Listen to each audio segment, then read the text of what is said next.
નમસ્કાર દર્શક મિત્રો, જનાર્પણ ન્યૂઝમાં આપનું સ્વાગત છે। વડોદરા ગ્રામ્ય એલસીબીની ટીમો પ્રોહિબિશનની અમલવારી અસરકારક રીતે કરી રહ્યા છે।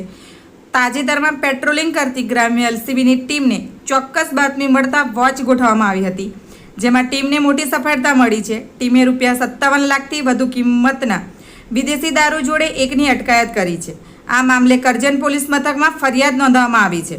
વડોદરા ગ્રામ્ય લોકલ ક્રાઇમ બ્રાન્ચની ટીમો પ્રોહિબિશન સહિતની ગુનાખોરી ડામવા માટે સતત પ્રયત્નશીલ હોય છે। દરમિયાન તાજેતરમાં બાતમી મળી કે આઈસર ટેમ્પો ભરીને વિદેશી દારૂનો જથ્થો સુરત તરફથી ભરૂચ થઈને વડોદરા તરફ આવી રહ્યો છે, જેના આધારે નેશનલ હાઈવે પર સાગર હોટલ નજીક ભરૂચથી વડોદરા તરફ આવવાના રસ્તે વોચ ગોઠવવામાં આવી હતી।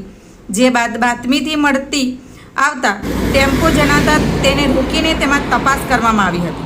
ટેમ્પામાં તપાસતા જ તેમાંથી વિદેશી દારૂ અને બિયરની પેટીઓ મળી આવી હતી, જેની ગણતરી કરતાં કિંમત ₹57,22,000 હોવાનું સામે આવ્યું છે।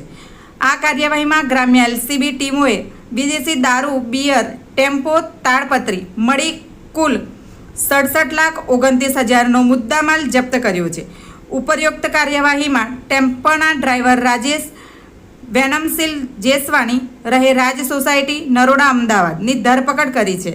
આ મામલે ચાલક અને દારૂનો જથ્થો ભરીને આપનાર બન્નાજી વિરુદ્ધ કરજણ પોલીસ મથકમાં ફરિયાદ નોંધવામાં આવી છે, જે બાદ પોલીસે આ મામલે આરોપીઓ વિરુદ્ધ વધુ કાયદેસરની કાર્યવાહી હાથ ધરી હોવાનું જાણવા મળી રહ્યું છે।